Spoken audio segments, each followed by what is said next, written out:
Hello. Did you feel on the spot? Hello, and welcome to the Abel Contemporary Gallery. I'm Theresa Abel, and I am very pleased to be joined today by Richard Jones. We are going to discuss his current wonderful installation in gallery number 5 called Storm Windows. Thanks for joining us, Richard. Thank you, Theresa. And I just want to say thank you for providing the space and supporting my work in that way, and wouldn't exist without that support, so thank you. You're very welcome. This is Richard's third installation that he's done at Abel Contemporary Gallery, and the second in this particular room, and they're always some of my favorite installations. I like the way your brain just seems. So we're gonna do this, Richard and I talked, we're gonna do this talk a little bit different than we normally do.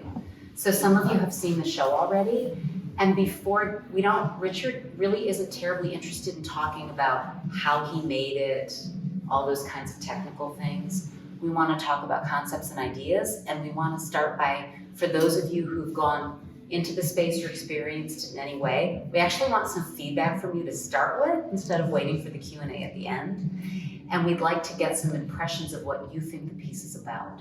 So we're putting you on the spot, but we hope that you'll play this game with us. So would anyone sort of jump in and tell me any impressions you have of the piece? And don't feel intimidated. There are no silly responses or dumb questions. Oh, I couldn't get the projector going when I was here a couple weeks ago, so I didn't get to see what that was about. But what you did experience, what did you? Well, I love the enclosure. I mean, I felt like I was in the sky. You felt like you were in the sky, okay. Yeah, I mean, that's, kind of a dream world. It's where I wanted to be. It's kind of isolated from all the news. So even there was all the activity when you went in there, it still felt like a really positive place to be? Yeah. I felt like I was in the Caribbean and the islands, like with the clouds around me, and then these were the islands. I'm like, what islands are those? You know, kind of. It took me away out of Clinton, out of here. Yeah. It's nice. Thank you. I was thinking when I was in it that it reminded me of during the day when you can witness both the sun and the moon in different parts of the sky.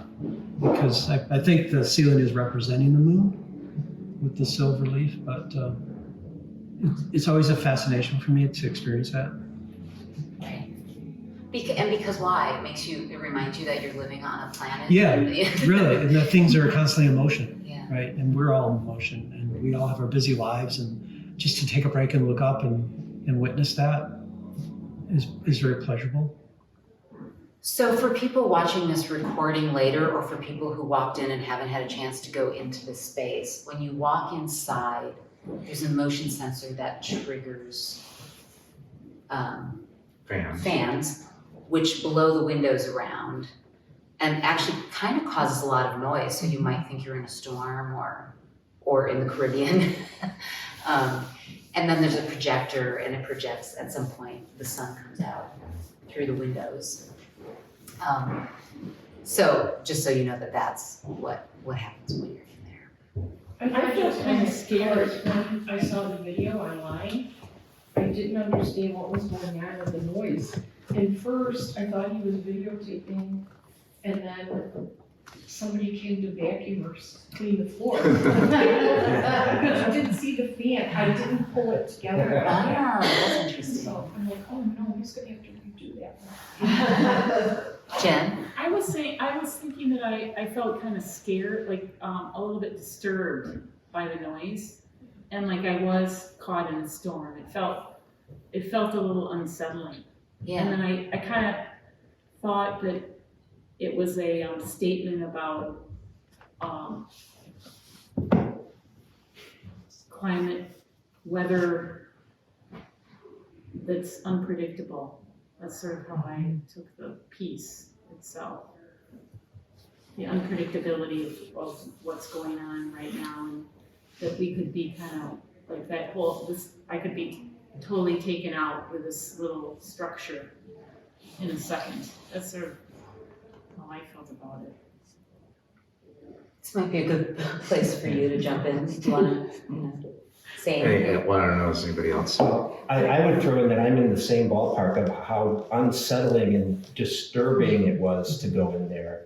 And for me, I was thinking about art being a window to something, and storm windows, that this is a window to the coming storm of the climate, of the ecological unraveling that we're in and heading towards even more.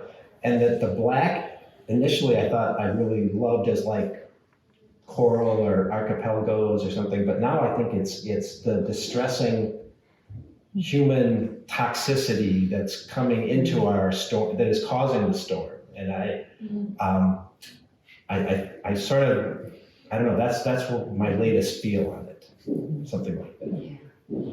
The only other thing I would say is much like what the two of you, but impermanent, not only unsettling, but that impermanence, because I think I see this, I feel this, I go into that human thing, like this is the way things always are going to be. And then what the fan started and the movement started, and so I went into more of that kind of sense of impermanence. And I think it's different too if you, like there are times, because the show's been up for a few weeks, sometimes you come in by yourself, and that experience that you have going in where the fans start and the windows start to shake and it's very noisy, you're by yourself. But sometimes someone else might be in the room and you start to experience that from the outside of the building. And that's also a little bit, that's sort of intriguing, and you think, what's going on inside of there? Yeah. Anybody else? Just again, I felt like it was surreal. I enjoyed the surreal. Yeah. And I do have a childhood experience of being 10 years old and seeing a tornado. And it was yellow-green coming down the windows. You couldn't see out. So I have a whole different reference than beautiful blue sky for a tornado disaster. Yeah. Because I saw trees bow down to the ground. And, you know, so I like this a lot better. Richard?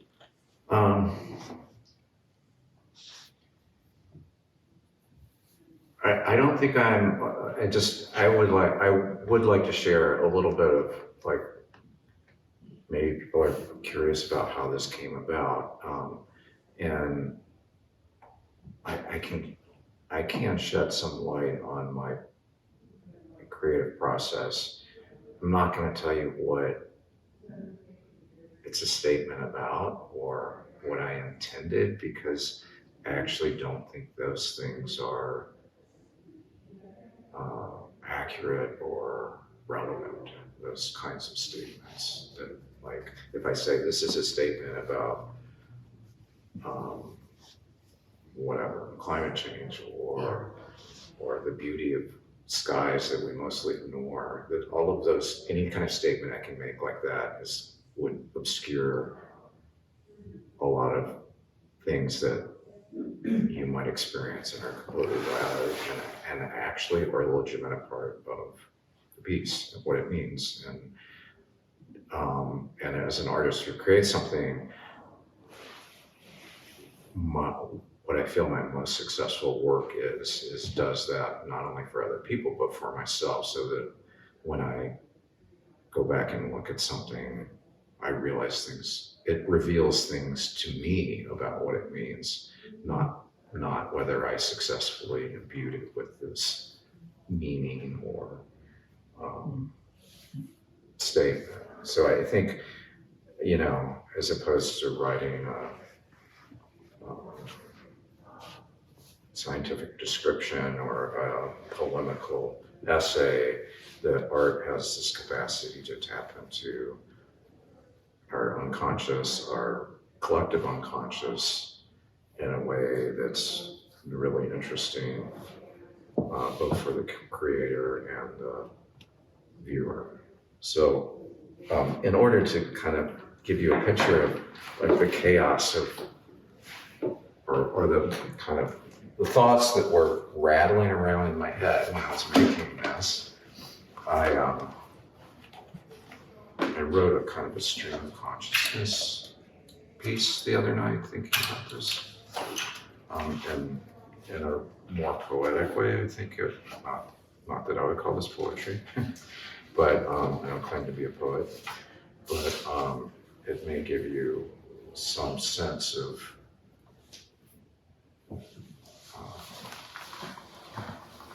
I'm trying to use words to get at the same place as my physical making.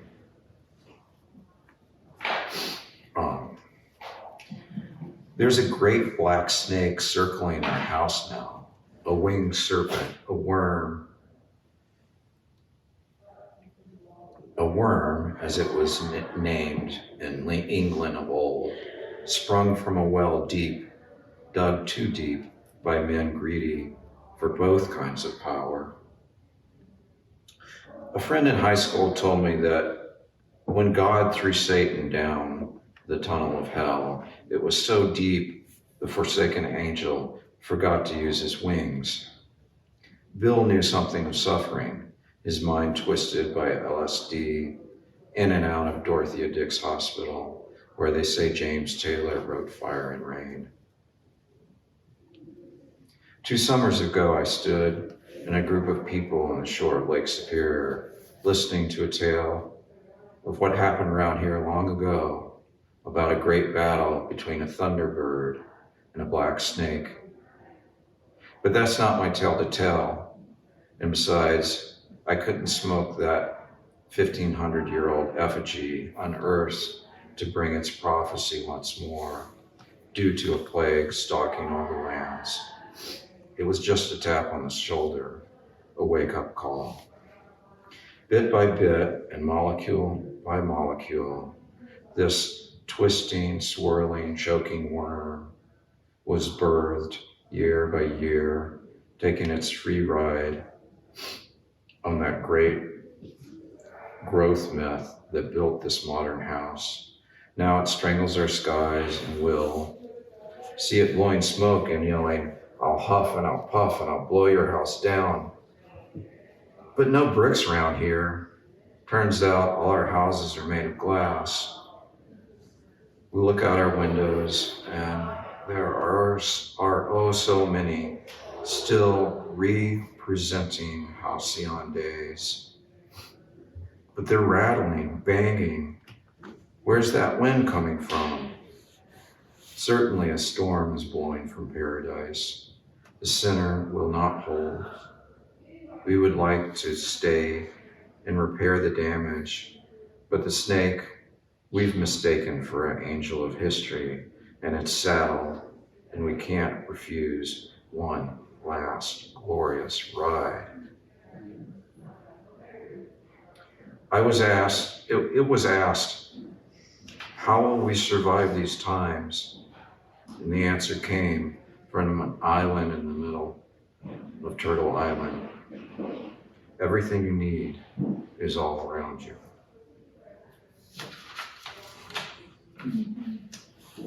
And is that Turtle Island here? No, you're on Turtle Island. Because it looks like Turtle. Well, that was beautiful. That is, yeah. I would listen to you or read you write anytime you want to write. So yeah, I think that words often trap us when we try to talk about things, talk about art. And I think non-linear or non-discursive ways of talking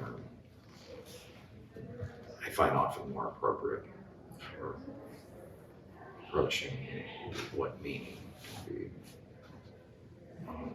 Well, and when we first asked everyone's impressions, I think the one thread that I really, really appreciated was that everyone coming in and feeling like this space transported them. And I think that's what the best art does, is you forget for a moment your everyday life things. And again, that the art is open-ended enough that you bring your own personal experience, because I think the best things too, the art almost becomes then a living organism that continues to change and evolve depending on who's viewing it. Do you Yeah. agree with that? Yeah. I woke up this morning with the thought, I often meditate on like what art is, what art can do, what its function is in society, what we ask of it, what its potential is as a cultural phenomena, activity. And then, of course, by extension, as an art, as identified as an artist trying to make art, like how does that guide me, I guess? And the thought this morning was, we often conceive of art as communication, speech, or a statement. But what if we conceived of art as its function as listening? To kind of flip that on its head, So, which I think by extension is like, I heard someone say a while back, I don't know where, that the purpose of art now is not to make objects, but to make spaces, and meaning spaces where people could gather, where people could talk. And I took that, I'm sure you can think of lots of things that are more event-oriented that sometimes present themselves as art. There are a lot of people who still make things, and I think that's valid. I make things, but I like these. but also like maybe how does an object create space or create an opening? Or for me, the similar thing is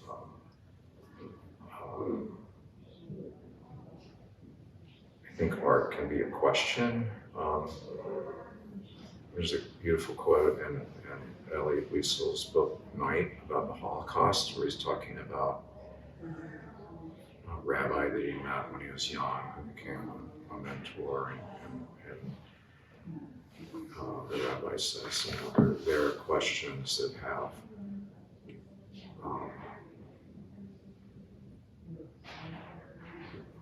great power that lies not in the answer.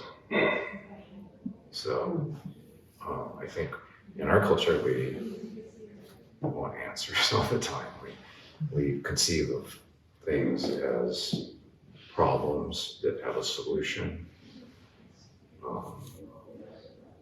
And sometimes in pursuing that view of the world that makes everything into a graspable, usable object, we preclude a whole other way of recognizing what the world is, could be.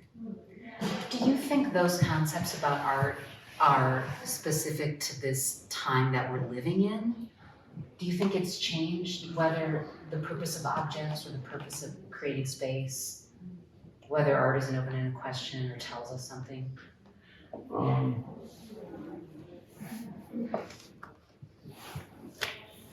I think it's somewhat, I think every time is unique, but I also think that history, we learn stuff from history. We can look back and other times there are parallels.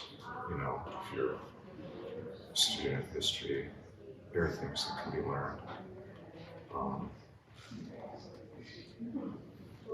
I've been very intrigued with this book called The Master and His Emissary by a Scottish neurologist, psychologist, former English literature critic. And it's a tome of a book. I don't necessarily recommend reading it, but the thesis, it's like a slog to get through it, but he examines the left and right brain hemisphere research, and he's come up with this theory about that's based on not what they do, but how they apprehend the world. So,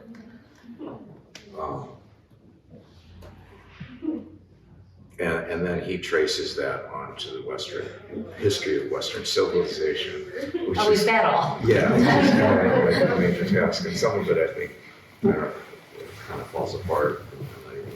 That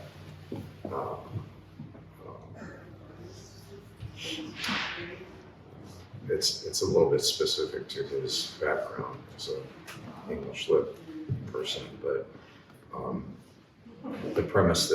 his premise is that civilization has gone through these oscillations where one hemisphere is more dominant than the other in culture and how we frame up the world, which affects lots of things. So the paradigm, how we understand things. And right now, he thinks we're in a paradigm that is very much in the left hemisphere way of conceptualizing all the world in terms of use and objectifying things. Whereas the right brain might have been more dominant in, say, the Romantic period. Keats and Shelley and Beethoven. But what he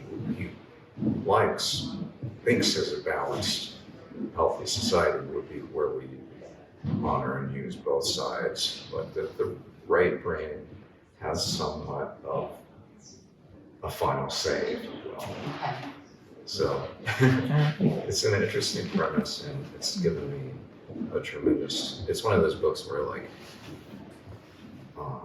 You've had to use both sides of your brain? yeah, but everything that I've encountered since it has to be re-examined in light of it. Okay.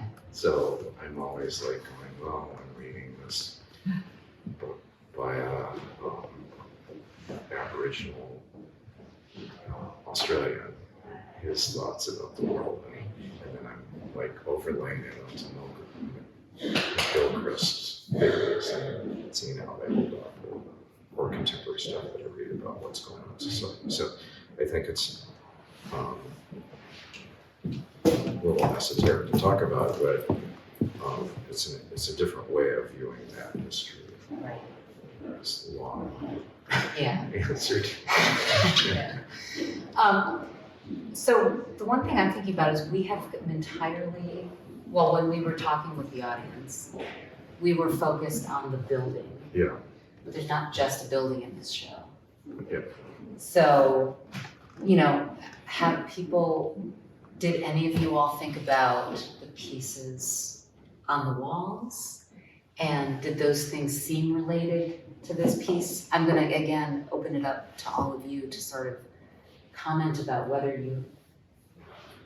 you thought about when you looked in these kind of mirrored pieces on the wall. Well, so many of them are iPhones. The shape of the piece is an iPhone. And I happen to know some of Richard's critiques of modern life and the omniscient rectangle of our lives, and that having these natural scenes on it, I think it's just a really interesting thing to look at ostensibly your phone and see yourself and see some beauty within that, but that it's not your omniscient rectangle. Yeah. I would say when I was looking over at the mirror that's attached to the pine bough, that it was transportive. Something about having the concrete branch there, and then, which I saw first, and then looking closer at the mirror, and, real incredible detail of, looking in that forest. It had the same kind of transportive effect, I think, that we've been talking about for me. Yeah, for me, what I like is that I notice first the nature of it, the reflective quality, seeing myself in nature, And then it hit me that I was like, oh, this is a screen, like you're making, you know, a reference to Yeah. the almighty screen that we all look at. Yeah, I mean, it's definitely that, and,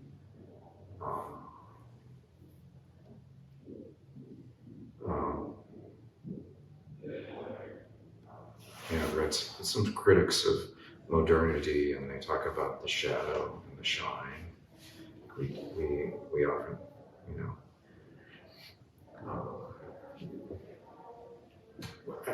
enter into these discourses about whatever we're dealing with as a society, you know, and there's either, it's often painted in black and white, you know, technology is bad, or, you know, or it's our savior, and we have to bow down. And the reality, I mean, that I think most of us experience is that it's a pretty mixed bag, and more than a mixed bag. There's a lot of glitz and shine, and there's a lot of things that we need to carry into the future that we would be loath to do without. But then there's also many things that are very disturbing about our uncritical acceptance of what we call progress. And yeah, those were all things I was thinking about and wanted to, I guess, somehow present as, you know, this is the world we've made, and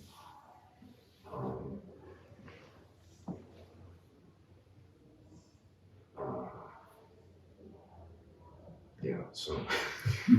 It's the world we made. There's then on this other wall there are remnants of work that you did many, many years ago, and it references kind of a charred city. Yeah. And I love that thread throughout the pieces. I mean, it's a little bit of an insider thing because in the very first installation you did, there were a lot of these, and it was an important part of that show. Then they showed up again in the second installation you did here, and here they are again. And can you talk about what, like, is that an important thing that there's a thread through all of those, through all that installation work that you do? Do you feel like there are intellectual? Yeah, I mean, it's the bringing those here was somewhat of a last minute addition, but it felt really appropriate because I wanted to make that through line with the earlier work, because I think it is a continuation of that and a development or extension, or and also it's part of what I do. I often take apart things that I've made before and reuse them and recycle them, and I try to take whatever I have that's around me and work with that, and not think that I need something beyond what is at hand to make what I need to make. You know, a lot of my process is responding to things, I mean, there's the mental stuff that I'm thinking about, but it's also trying to be in the world and have a dialogue with the stuff that's around me. Right. So without getting into process at all, I have a question, but the comment leading up to the question is, and I don't know if this is at all an intention of yours, but all of the installation work that you've done, in addition to it being incredibly thought-provoking, intelligent, intriguing, I find them all to be aesthetically really beautiful. And I love that. I mean, I think that beauty can sometimes be poo-pooed in art as frivolous, but I find beauty to be a wonderful thing because it reminds me about what's the best of humans. We make beauty. I don't know if you take that into account when you're making work, whether it's aesthetically pleasing, or does it just happen to be aesthetically pleasing?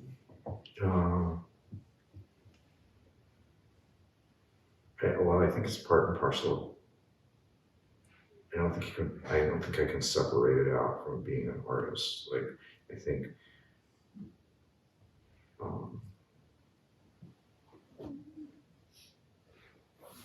being an artist involves making beautiful, trying to make things that are alive, and the things that are alive are beautiful.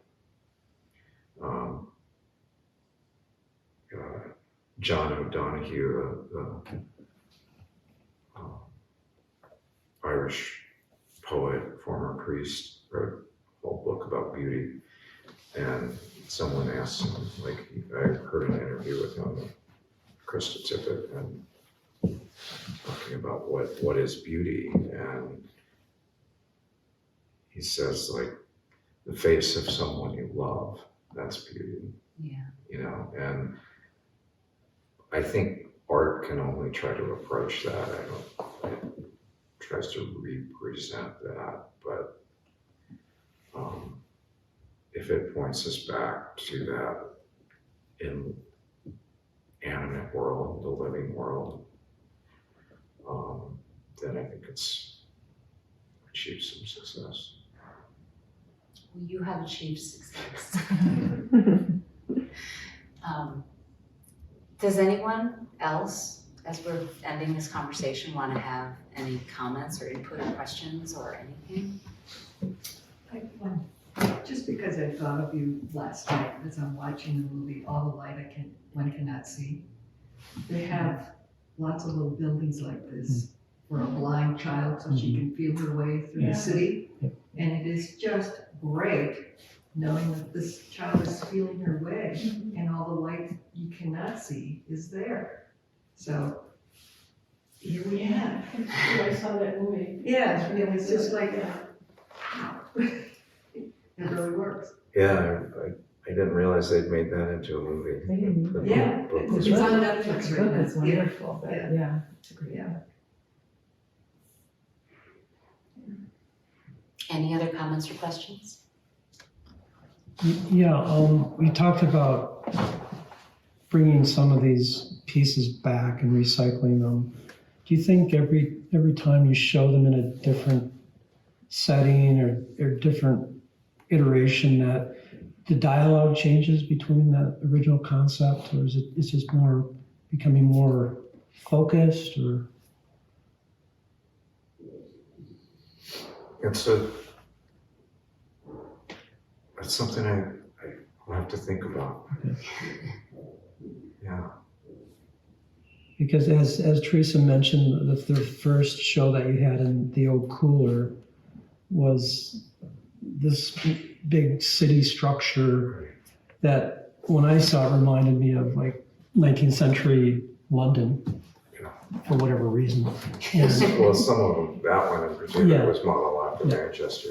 Oh, maybe that's why. okay. And then the first show you had here, you have those pools of water working as an optic, and it was a literal focusing in on this imagery, which kind of expanded your view, your insight to it all. So I really enjoyed that. And then I see them again, Yeah. and it's almost like we're kind of being oppressed by them from the outside rather than looking into them. Yeah. Well, these were all underwater. Yes. And so when I first walked in, I felt like heavy, ponderous, like sadness of these cities underwater with like climate change and rising sea levels. And then then you notice the little glass boats with earth in them and a sprouting, living acorn. And that took me into a whole different place of this moment, that this little bit of life that is possible yet. So, yeah, I love that piece. Mm-hmm. That was a I agree. really lovely piece. I have some great photos of it. You talked about problems and solutions a few years ago. Someone was talking to me about, we have no problems, we only have solutions. And so like I changed my thinking about all the time. when I'm approaching something, somebody, oh, tell me this huge problem, I'm like, no, we have solutions. And it really changes how you process things and how you solve what you're going through. So it was enlightening when you said that. I don't know, makes you think differently. Good. Well, the writer Stephen Jenkinson, who is a former palliative care, calls it death. He speaks of it as the death industry. He has some really interesting things to say, and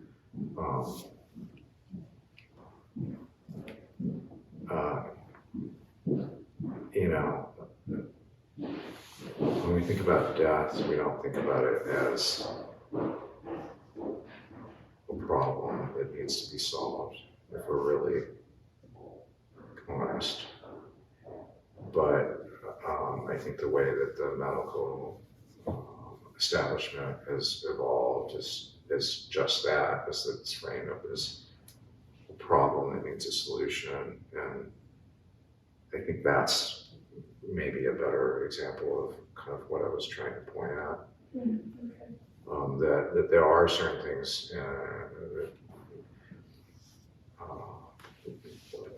don't serve us well by framing as a problem. They're perhaps more of a predicament, that won't be addressed by one simple answer. It's kind of what I point out. But I think what you said is valuable too, that there is sometimes the lack of imagination that when we're so focused on a problem that we can't imagine a way out. Yeah, especially with some of these more wicked problems. And so that maybe sometimes when we do get stuck, the practice of just sitting with it can help bring about a response that's appropriate. I guess that's my way of grappling with things. Any final thoughts? Well, thank you all so much for coming today. The show is really wonderful. It will be up through the end of the year. And there are also 3 other shows right now in the gallery. One is our annual cup show. And then there is a 2-person show by Kelly Houtman and myself, Theresa Abel downstairs. And those shows are all up through the end of the year. And if you're watching this video, there's a video walkthrough that you can also find of this show.